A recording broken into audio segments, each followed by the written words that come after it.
이혼 소송을 하시는 중에 소송이 길어지면 양육비와 면접교섭에 대해서 사전 처분을 하는 경우가 있습니다. 예를 들어서 아직 이혼 소송 중인데 엄마가 아이를 키우고 있어요. 그럼 엄마 입장에서는 양육비를 지급받아야 되는 필요가 있고, 아이를 키우고 있지 않는 아빠 입장에서는 아이를 만나야 되는 필요가 있잖아요. 이런 경우에 판결이 나오지 않았지만 그 전에 사전 처분 결정을 해달라고 할 수 있습니다. 사전 처분 결정이 나오면은 판결 전까지 양육비 얼마를 지급해라, 그리고 뭐 한 달에 몇 번 정해진 날에 아이를 면접 교섭해라 라고 이제 결정이 나오는 거거든요. 그런데 사전 처분을 받아서 상대방이 아이를 데려갔는데 정해진 날짜에 아이를 데려다 주지 않았을 경우에 어떻게 될까요? 이제 오늘은 이 부분에 대해서 이야기를 해보려고 하는데, 이게 2021년 중요 판례로 꼽히기도 했던 사건이에요. 사건의 내용을 보면 아빠가 한국인이고 엄마가 프랑스인이었습니다. 이 두 사람이 이혼 소송을 하는 중이었는데, 엄마가 프랑스에서 아이를 양육하고 있었어요. 그런데 아빠가 이제 면접 교섭을 하기로 하고 아이를 한국으로 데려왔습니다. 근데 면접 교섭 기간이 끝났지만 아이를 다시 엄마가 있는 프랑스로 데려다 주지 않은 사건이었죠. 이 아빠는 결국 미성년자 약취죄로 처벌을 받았습니다.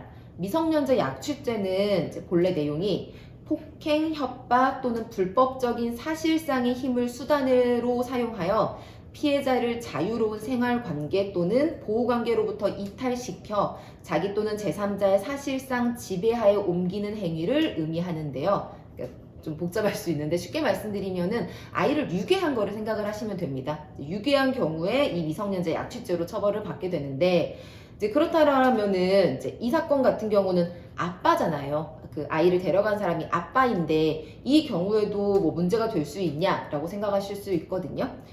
법원에서는 어떻게 판단을 하냐면은 부모가 이혼을 하거나 이제 별거하고 있는 상황에서 부모의 일방이, 여기 같은 경우는 이제 엄마가, 프랑스인인 엄마가 아이를 주 양육자로서 아이를 평온하게 양육을 하고 있었는데 아빠가 이 평온한 양육 상태를 깨뜨리고 아이를 데려간 거잖아요. 이런 경우에는 미성년자 약취죄가 해당이 될 수 있다라고 보고 있습니다.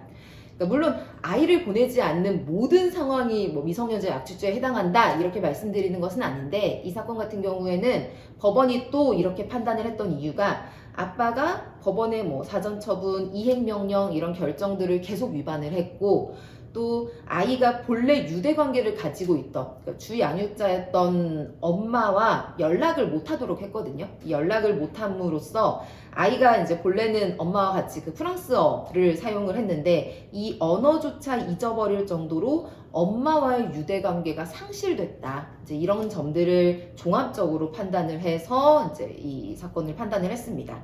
그러니까 실제로 제가 상담을 하다 보면, 그러니까 면접 교섭을 앞두고 상대방이 면접 교섭을 통해서 아이를 데려간 다음에 다시 아이가 돌아오지 않으면 어떻게 하죠? 이런 걱정을 하시는 분들이 상당히 계시거든요.